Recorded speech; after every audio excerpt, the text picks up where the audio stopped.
बोली ये शादी नुमाइशी क्यों हो, हम उसे हकीकत का रूप क्यों न दे दें। मैंने बमुश्किल तमाम खुद पर काबू पाया था। मेरे बदन में मुसरत की लहरें दौड़ गई थीं।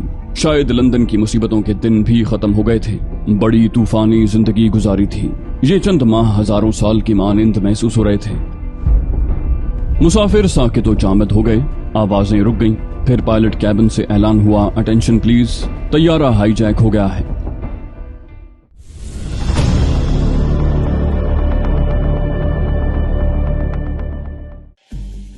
दूसरे दिन नाश्ते की मेज पर एनी निढाल सी थी। ये उस दवा का असर था जो उसके आसाबी निजाम पर असरअंदाज हुई थी। मैं उसकी दिलजुई करने लगा। वो बोली, पता नहीं क्यों मेरे दिल पर एक बोझ सा है। मैं तो कैद रहकर बोर हो गई हूँ। खामखा इस तरह घर से बाहर निकली। एक बात बार बार जहन में आ रही है। मैंने पूछा, वो क्या? बोली, पुलिस हेडक्वार्टर पहुंच जाऊं और वहां अपने बारे में तफसील बताकर हुकूमत की तहवील में चली जाऊं। मुझे यकीन है कि हुकूमत मेरी मदद करेगी और मुझे वापस पहुंचा देगी। मैंने कहा, ख्याल बुरा नहीं है, मैं तुम्हें इससे नहीं रोकूंगा, ये तुम्हारा हक है। एनी ने पूछा, तुम्हारी क्या राय है पेड्रो? मैंने कहा ना कि मैं तुमसे मुत्तफिक हूँ। वो बोली, तो फिर क्या ख्याल है, कब ले चलोगे मुझे? मैंने कहा, मैं तुम्हें पुलिस हेडक्वार्टर तक पहुंचा दूंगा।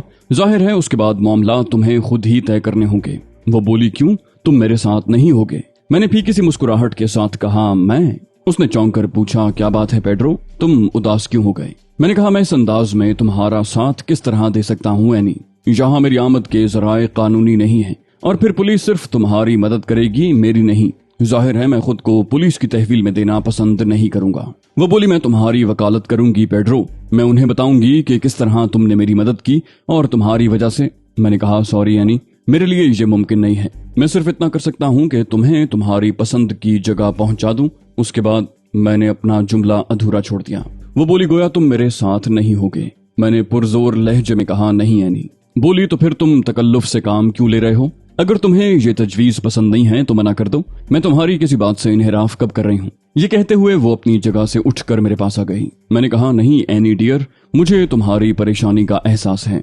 वो बोली, तुम्हारे साथ रहकर अब इतनी परेशान भी नहीं हूँ, बस यूं ही बोरियत होने लगी है। मैंने कहा, एनी, अगर तुम अपने किसी अमल में अपने लिए बेहतरी समझती हो तो यकीन करो मैं तुम्हारी राह का पत्थर नहीं बनूंगा। वैसे मैं अपने तौर पर भी खामोश नहीं बैठा हूँ, मुसलसल अमल कर रहा हूँ। बोली, तो फिर इतने संजीदा क्यों हो गए?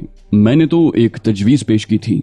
मैंने कहा, मैंने गूनी से बात की है। मैंने उसे कहा है कि हम लोगों को बैरूत पहुंचा दे। मैंने उसके लालच को मजीद हवा दी है और कहा है कि बैरूत पहुंचकर हम मिस्टर पार्कर से राब्ता कायम करेंगे और उन्हें रकम की फराहमी के लिए मजबूर कर देंगे। गूनी मेरी बातों में आ गया है और हमारी रवानगी की तैयारियां कर रहा है। मैंने उसके सामने एक और तजवीज भी पेश की है। एनी ने पूछा, वो क्या? मैंने कहा, यहाँ से हम एक नए शादीशुदा जोड़े की हैसियत से निकल जाएंगे जिसका मकसद हनीमून मनाने के लिए बैरूत जाना होगा। हमारे बदले हुए चेहरे किसी को शुबे का मौका ही नहीं देंगे। वो बोली, बड़ी मुबारक तजवीज है, इसमें जरा सी तरमीम और कर ली जाए तो क्या हर्ज है? वो दफतन मुस्कुरा पड़ी। उसका मूड एकदम खुशगवार हो गया था। मैं सवालिया निगाहों से उसे देखने लगा। बोली, ये शादी नुमाइशी क्यों हो, हम उसे हकीकत का रूप क्यों न दे दें। मैंने बमुश्किल तमाम खुद पर काबू पाया था। फिर मैंने फीकी सी मुस्कुराहट के साथ कहा, नहीं एनी, ये काम इन हालात में मुमकिन नहीं। उसने उदास लहजे में पूछा, क्यों? मैंने कहा, इस तरह मुझ में और उन लोगों में क्या फर्क रह जाएगा जो तुम्हें इगवा करके तुम्हारे बाप से दौलत हासिल करना चाहते हैं? एनी ने कहा, ये फर्क तो मैं समझती हूँ। मैंने कहा, ठीक है, लेकिन तुम्हारे पापा नहीं समझेंगे। उसने चौंक कर कहा, क्या मतलब? मैंने कहा, सूरत हाल बिलाखिर उनके इल्म में आ जाएगी। उन्हें यह भी मालूम हो जाएगा कि मैं तुम्हें जराइम पेशा लोगों के कई गिरोहों से बचा कर लाया हूँ। वो मेरे शुक्रगुजार होंगे यानी, लेकिन जब उन्हें मालूम होगा कि मैंने तुमसे शादी कर ली है तो वो सोचेंगे कि मैंने भी वही सब कुछ किया है जो दूसरे करना चाहते थे। मैंने दौलतमंद बनने के लिए ये चाल चली है। तुम समझ रही हो ना? वो परेशान होकर बोली, लेकिन क्या तुम मुझसे शादी नहीं करोगे पेड्रो? मैंने कहा, जरूर करूंगा, मगर तुम्हें तुम्हारे पापा की तहवील में देने के बाद, उस वक्त जब तुम्हारे पापा खुद मुझसे इस मौजू पर बात करेंगे। एनी कुछ सोचने लगी, फिर उसके होंठों पर मुस्कुराहट फैल गई। बोली, मैं समझ रही हूँ, मैं तुम्हारा मकसद समझ गई। बेशक वो एक बावकार अंदाज होगा। ठीक है, मैं तुमसे मुत्तफिक हूँ, मेरी सोच गलत थी। ये तो सच है कि पापा इस बात से खुश नहीं होंगे, मगर पेड्रो, जिस कदर जल्द मुमकिन हो यहाँ से निकल चलूं। मैंने कहा, मेरी भी यही ख्वाहिश है एनी। अभी थोड़ी देर के बाद नीली हमारी तस्वीरें बनवाएगी। ये तस्वीरें हमारे नए पासपोर्ट वगैरह के लिए जरूरी हैं। मैंने कहा और एनी हंसने लगी। वो इस तसव्वुर से बहुत खुश नजर आई थी।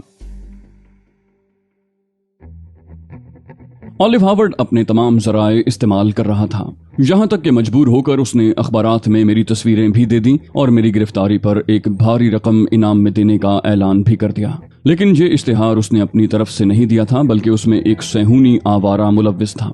इश्तिहार में मुझे एक जुनूनी कातिल और यहूदियत का बदतरीन दुश्मन जाहिर किया गया था। उसके ये अल्फाज तो मेरे लिए एजाज की हैसियत रखते थे, लेकिन फिर भी मैंने ये अखबारात एनी से छुपा लिए, क्योंकि वो मेरी असल शक्ल भी देख चुकी थी। इस तरह सारा खेल ही बिगड़ जाता। बिलाखिर गूनी ने एक दिन फोन पर इत्तला दी कि वो मिस्टर और मिसेस आर मार्क के लिए सीटें बुक करवाने में कामयाब हो गया है। बोला, कल दोपहर 2 बजे तुम लंदन छोड़ोगे दोस्त, सारी तैयारियां मुकम्मल हो गई हैं। मैंने कहा, वेरी गुड गूनी, मगर रवानगी से कबल तुमसे मुलाकात। वो बोला, मोहतरमा को सुकून की नींद सुला देना, मैं 11:30 बजे तुम्हारे पास पहुंचूंगा। मैंने कहा, ओके, मैं इंतजार करूंगा। मेरे बदन में मुसरत की लहरें दौड़ गई थीं। शायद लंदन की मुसीबतों के दिन भी खत्म हो गए थे। बड़ी तूफानी जिंदगी गुजारी थी। ये चंद माह हजारों साल की मानिंद महसूस हो रहे थे। हालांकि ज्यादा पुरानी बात नहीं थी, बहुत मुख्तसर वक्त गुजरा था जब मैं यूनिवर्सिटी का एक होनहार तालिब इल्म था और जिंदगी में हुसूल इल्म के सिवा और कोई ख्वाहिश नहीं थी। फिर तकदीर न जाने कहां कहां ले गई और अब मैं एक सफ़ाक कातिल और 2 मुल्कों का मुजरिम था। मुझे खुद पर हंसी आ गई, लेकिन फिर अंदर से उभरने वाले एक जज्बे ने ढारस बंधाई। जज्बा ही तो जिंदगी है। अगर इंसान की जिंदगी का कोई मकसद न हो तो फिर उसमें और किसी बेजान पत्थर में क्या फर्क रह जाता है। अगर तालीम हासिल कर लेता तो वकील बन जाता, जज बन जाता, बिलाशुबा एक बाइज्जत जिंदगी के हुसूल में कामयाब हो जाता, लेकिन कोई इनफिरादियत तो ना होती। वही घर बार, बीवी बच्चे, एक आम सी जिंदगी। लेकिन अब मेरे सामने एक मकसद था। वतन से दरबदर कर दिए जाने वाले, अपने घरों के दरवाजों को हसरत से तकने वाले अपने वक़ार के लिए जंग कर रहे थे। मैं उस जंग में उनका साथी बनने का ख्वाहिशमंद था। मेरी जिंदगी का सिर्फ एक मकसद था, उनके शाना बशाना गासिबों से जंग करूं और उनकी जिंदगी के सूरज को अपनी आंखों से तुलू होते हुए देखूं, या फिर इस मकसद के लिए अपनी जान दे दूं। मैंने अपनी कुव्वतें, अपनी सलाहियतें महफूज रखी थीं। ये मेरे पास उनकी अमानत थी और अभी तक मैंने इस अमानत में खयानत नहीं की थी, वरना मेरे वतन की सरजमीन किसी बेबस को जन्म नहीं देती। उसके सपूत मरने मारने का फन खूब जानते हैं। एनी को मैंने अभी तक इत्तला नहीं दी थी, अलबत्ता नीली ने मेरी हिदायत के मुताबिक उसकी कॉफी में बेहोशी की दवा मिला दी। चुनाचे कॉफी पीने के बाद एनी अपने गिरदोपेश से बेखबर हो गई और मैं गूनी का इंतजार करने लगा। ठीक 11:30 बजे गूनी आ गया। वो उसी गर्मजोशी के साथ मुझसे मिला था। पहले वो मुझे शहर के हालात सुनाता रहा। एडमंड रोतरे फ्रांस वापस चला गया था। लैंकास्टर के आदमी उसके पीछे लगे हुए थे। शायद लैंकास्टर भी रोतरे के ताक़ुब में चला गया था और शहर में अमन अमान था। कर्बी फॉस्टर शदीद जख्मी होकर अस्पताल पहुंच गया था। ऑलिव हार्वर्ड अपने तौर पर मुसलसल कार्रवाइयों में मसरूफ था।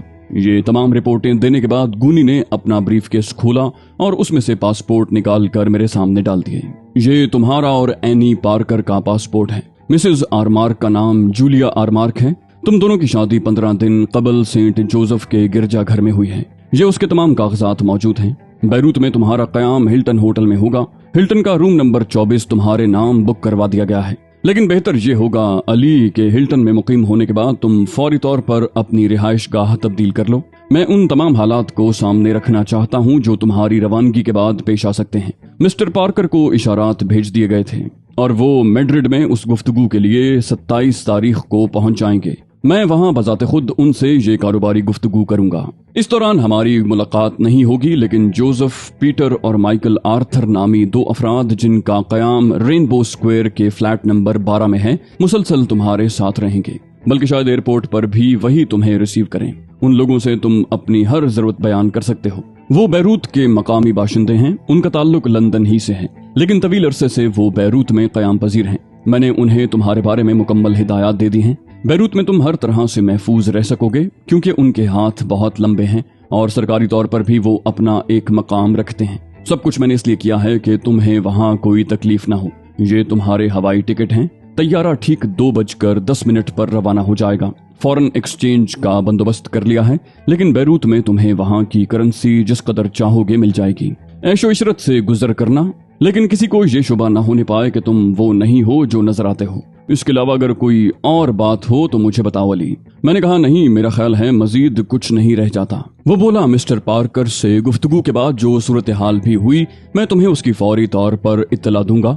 हालांकि तुम मुझे इसका हक दे चुके हो कि मैं मामले की बात खुद ही कर लूं, लेकिन फिर भी मेरे अपने जो एहसासात हैं तुम उसकी नफी नहीं कर सकते। गूनी मुस्कुराकर बोला। जवाबन मैं भी मुस्कुराने लगा। मैंने कहा, ठीक है गूनी, मैं तुमसे कह चुका हूं कि एनी पार्कर के केस से मुझे कोई दिलचस्पी नहीं है। तुम जिस तरह चाहो अपनी तसल्ली कर लो। गूनी मैक्लॉरेंस मुस्कुराकर बोला, खैर छोड़ो, ये सब बात की बातें हैं। कल 12:30 या 1 बजे तुम घर से निकल जाओगे। ब्राउनसन तुम्हें एयरपोर्ट ले जाएगा। मुमकिन है एयरपोर्ट पर हार्वर्ड के आदमी हो। तुम्हें इस सूरत हाल का ख्याल रखना है, क्योंकि हार्वर्ड ज़हनी तौर पर भी शैतान से कम नहीं है। गूनी मुझे हिदायत देता रहा और मैं उन्हें ज़हन नशीन करता रहा। आखिर में गूनी मुस्कुराकर बोला, इसके अलावा 2 सूटकेस कल सुबह तुम्हारे पास पहुंच जाएंगे, जिनमें मौजूद अशिया इस बात का सबूत होंगी कि तुम दोनों नए शादीशुदा हो। यूं भी एनी जैसी लड़की के साथ बैरूत के हसीन माहौल में तुम्हारा हनीमून बहुत शानदार रहेगा। मैं भी मुस्कुराने लगा। ये रात सोने की रात नहीं थी। कोशिश के बावजूद मुझे नींद नहीं आई। बस जहन में अजीबोगरीब ख्यालात आ रहे थे। जिंदगी का नया मोड़ आ गया था और शायद ये नई जिंदगी के आगाज का आखिरी मरहला था। फिर उसके बाद का तसव्वुर तो दिलों की धड़कनें तेज कर देता। सारी रात यूं ही गुजर गई। नींद न आने की वजह से कुशलमंदी जरूर तारी थी, लेकिन उसके बावजूद इसमें नहीं था। सुबह को नाश्ते पर मैंने एनी को ये खबर सुनाई, हम बैरूत चल रहे हैं एनी। उसका हाथ रुक गया। बोली, कब? मैंने कहा, आज 2:10 पर फ्लाइट है। एनी के चेहरे पर बेअंदाजा खुशी के साए रक्स करने लगे। बोली, क्या वाकई पेड्रो इंतजामात मुकम्मल हो गए? मैंने कहा, हाँ, सीटें भी बुक हो चुकी हैं। वो बोली, वंडरफुल वंडरफुल, मैं बेहद मसरूर हूँ पेड्रो। हम ज्यादा अरसे वहाँ कयाम नहीं करेंगे। क्या गूनी ने ये इंतजामात किए हैं? मैंने मुख्तसरन जवाब दिया, हाँ। एनी ने अपने खदशात का इजहार किया। बोली, उसी लालच के तहत किए होंगे। मैंने मुस्कुराते हुए कहा, 100%। वो बोली, क्या याद करेगा ये गूनी मैक्लॉरेंस भी। हम उसे ऐसी चोट देंगे कि जिंदगी भर याद रखेगा। बल्कि मेरा तो एक और मशवरा है पेड्रो, यूं करना कि उस कमीने इंसान को इसी लालच में रखना और बज़ाहिर उसके प्रोग्राम पर अमल करते रहना। फिर जब वो रकम वसूल करने आए तो उसके पूरे बदन में सीसा उतार देना। उसे सजा तो मिलनी ही चाहिए। एनी के बेख्तियार जज्बों ने शदीद गुस्से का रंग इख्तियार कर लिया था। मैंने कहा, इस सिलसिले में मिस्टर पार्कर से मशवरा कर लेंगे। वो बोली, अगर तुम ये काम कर लोगे तो पापा तुम्हारे गर्विदा हो जाएंगे और उसके बाद हमें अपने मकसद के हुसूल में कोई दुश्वारी पेश नहीं आएगी। पापा समझ लेंगे कि तुम एक मुखलिस इंसान हो और उनके बेहतरीन मफाद के ख्वाह हो। मैंने कहा, ये सारी बातें बैरूत चलकर सोचेंगे। फिलवक्त तो तुम सफर की तैयारियां करो। बस हम यहाँ से 12:30 बजे निकल चलेंगे। और सुनो, एयरपोर्ट पर सख्त मोहतात रहना है। न जाने कितनी आंखें अजनबी लोगों की निगरान होंगी। हमें एक ऐसे जोड़े की अदाकारी करनी है जिसकी नई नई शादी हुई है, जो एक दूसरे में गुम रहता है और किसी दूसरी चीज पर तवज्जो नहीं देता। वो बोली, तो क्या ये हकीकत नहीं है? तुम्हारे अलावा मैं कुछ और सोचती भी नहीं पेड्रो। मैं उसके इरादों को भांप कर बोला, मुझे यकीन है। फिर नीली ने अचानक अंदर आकर मेरी मुश्किल हल कर दी। नीली ने आते ही पूछा, किसी और चीज की जरूरत है जनाब? मैंने कहा, नहीं नीली, शुक्रिया। वो बोली, तो फिर बाहर तशरीफ ले आइए, आपके सूटकेस तैयार हैं। अगर कोई सामान कम रह गया हो तो उसके बारे में हमें हिदायत दे दें। एनी ने पूछा, सूटकेस? मैंने कहा, हाँ भाई, हनीमून मनाने जा रहे हैं, हमारे साथ जरूरी सामान तो होना चाहिए। एनी पार्कर ने सवाल किया, जरूरी सामान क्या? मैंने कहा, मसलन लिबास और ऐसी ही दूसरी चीजें जो किसी बैरूनी सफर में काम आ सकें। बोली, ओह वाकई, जरा देखूं तो क्या क्या इंतजामात हुए हैं। एनी बोली, और फिर हम नीली के साथ उस कमरे में आ गए जहां 2 शानदार सूटकेस रखे हुए थे। मेरे दोस्त ने काफी जहानत का सबूत दिया था। जर्क बर्क लिबास और जरूरियात की ऐसी छोटी मोटी चीजें एनी के सूटकेस में मौजूद थी जो किसी नई दुल्हन के इस्तेमाल की होती हैं। मेरे सूटकेस में भी जरूरत की सारी अशिया मौजूद थी। नीली हमारे पास खड़ी हुई थी। मैंने मुस्कुराकर उसे देखा। वो भी जवाबन मुस्कुराने लगी। बोली, और कुछ जनाब? मैंने कहा, नहीं, यूं लगता है जैसे मेरा दोस्त इन मामलात से बखूबी वाकिफ है। उसने जो इंतजामात किए हैं शायद मैं खुद भी न कर पाता। नीली हंस पड़ी। दोपहर को हमने बहुत मुख्तसर लंच किया था। ब्राउनसन की आमद की इत्तला नीली ने दी और मुलाजिमों ने हमारा सामान कार में रख दिया। फिर हम कार में बैठकर एयरपोर्ट की तरफ रवाना हो गए। मैं अपने उस वक्त के एहसासात बयान नहीं कर सकता। अजीब सी कैफियत थी। आसाब में खिंचाव पैदा हो रहा था और जहन पर अजीब सा बोझ था। एयरपोर्ट तक का रास्ता खामोशी से तय हुआ। जब हमारा सामान कस्टम में पहुंच गया तो मैं एनी के हाथ में हाथ डालकर इमिग्रेशन के दफ्तर में दाखिल हुआ। नौजवान कस्टम ऑफिसर ने मुस्कुराती निगाहों से हमें देखकर इखलाकन मुबारकबाद पेश की थी, जिसका हम दोनों ने खुश दिली के साथ शुक्रिया अदा किया था। मेरी निगाहें अतराफ में भटक रही थीं। कई मुश्तबा अफराद नजर आए जो यूं ही आवारा गर्दी कर रहे थे। पुलिस भी मौजूद थी और ये ज़हीन लोग हर आने जाने वाले पर गहरी निगाह रखे हुए थे। एनी कुछ जरूरत से ज्यादा ही अदाकारी कर रही थी। मुझे उसके तर्ज अमल से वहशत महसूस हो रही थी, मगर उसकी ये अदाकारी यहाँ के लोगों के लिए ताजुब खेज नहीं थी। खुदा खुदा करके सारे मामलात से फारिग हुआ, सामान जहाज पर पहुंच गया, पासपोर्ट वगैरह हमें वापस कर दिए गए और फिर मुसाफिरों के लिए जहाज पर जाने का ऐलान हुआ।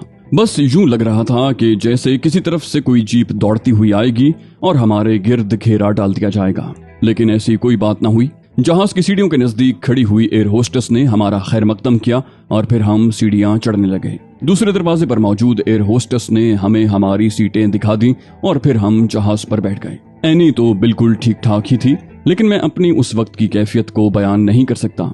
बस दिल चाह रहा था कि फौरी तौर पर सारे काम मुकम्मल हो जाएं और जहाज फजा में परवाज कर जाए। अमेरिका से लंदन आते हुए भी मेरी यही कैफियत थी, मगर लंदन में भी तकदीर ने मेरे साथ अच्छा सलूक न किया था। बाहर सूरत मुझे यकीन था कि अब मैं अपने परेशान कुन हालात से निकल जाऊंगा और बैरूत की फजा मुझे रास आएगी। आखिर ये मरहला भी तय हो गया। मुसाफिरों से बेल्ट कसने की दरखास्त की गई और चंद लम्हों के बाद तैयारा फजा में बुलंद हो गया। जब वो सीधा होकर आगे बढ़ा तो मुझे यूं महसूस हुआ जैसे मेरे जहन से नाकाबिले बर्दाश्त बोझ उतर गया हो। मैं गहरी गहरी सांसें लेने लगा।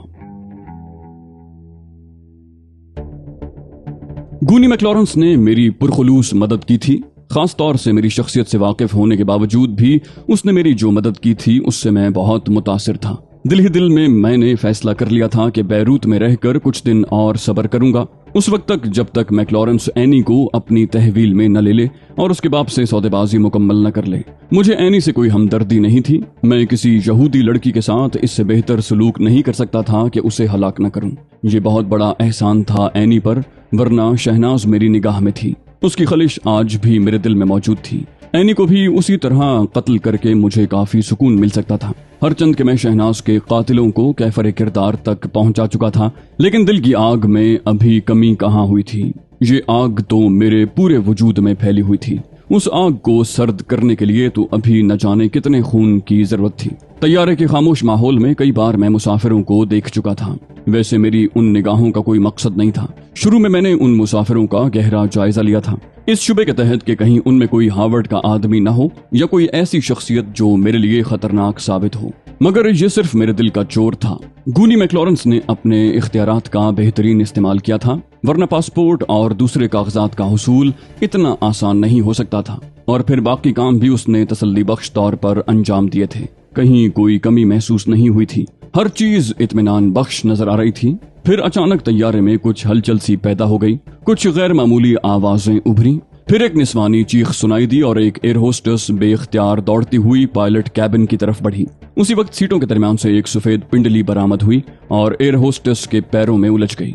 एयर होस्टेस एक तेज चीख के साथ नीचे गिरी। जिस औरत ने उसे गिराया था वो अपनी सीट से उठकर बोली, मुसाफिरों से इल्तिमास है कि अपनी जगह खामोश बैठे रहें। किसी ने कोई जुम्बिश की तो अपनी मौत का जिम्मेदार खुद होगा। मैंने उस लड़की को गौर से देखा। 20-22 साल से ज्यादा की नहीं होगी। उसके हाथ में नन्हा सा ऑटोमेटिक पिस्टल दबा हुआ था। फिर मैंने अकबी हिस्से में देखा। बाथरूम के पास एक नौजवान सूट में मलबूस खड़ा था। उसके एक हाथ में पिस्तौल था और दूसरे में उसने कोई चीज संभाल रखी थी जो यकीनन दस्ती बम था। पायलट कैबिन में भी कुछ हो रहा था, क्योंकि चंद ही लम्हात के बाद 2 अफराद हाथ सर पर रखे दहशतजदा से अंदाज में बाहर निकल आए। मुसाफिरों के चेहरे खौफ से सफेद पड़ गए थे। औरतों की घुटी घुटी चीखें उभर रही थीं और लड़की कह रही थी, आप लोगों की बका इसी में है कि खामोश बैठें और हमारे साथ ताउन करें। किसी मुसाफिर को कोई नुकसान नहीं पहुंचाया जाएगा। हाँ, अपनी जगह से जुम्बिश करने वाले को गोली मार दी जाएगी। मुसाफिर साकित व जामद हो गए। आवाजें रुक गईं। फिर पायलट कैबिन से ऐलान हुआ, अटेंशन प्लीज, तैयारा हाईजैक हो गया है। हाईजैकर्स खतरनाक हथियारों से मुसल्ला हैं। बराह करम मुसाफिर खामोश और पुरसुकून रहें। हाईजैकर से उलझने की कोशिश न की जाए। हम उनसे गुफ्तशुनीद कर रहे हैं। उनसे बातचीत करने के बाद हम आपको तैयारे के उतरने के मकाम से आगाह करेंगे। मुसाफिर सूरत हाल से तो आगाह हो गए थे, लेकिन उसके बावजूद पायलट कैबिन से ये ऐलान सुनकर बहुत सी चीखें उभरी और उसके बाद मुकम्मल खामोशी तारी हो गई। हर शख्स इस तरह साकित हो गया जैसे उसकी जरा सी जुम्बिश तैयारे की तबाही का बाइस बन सकती है।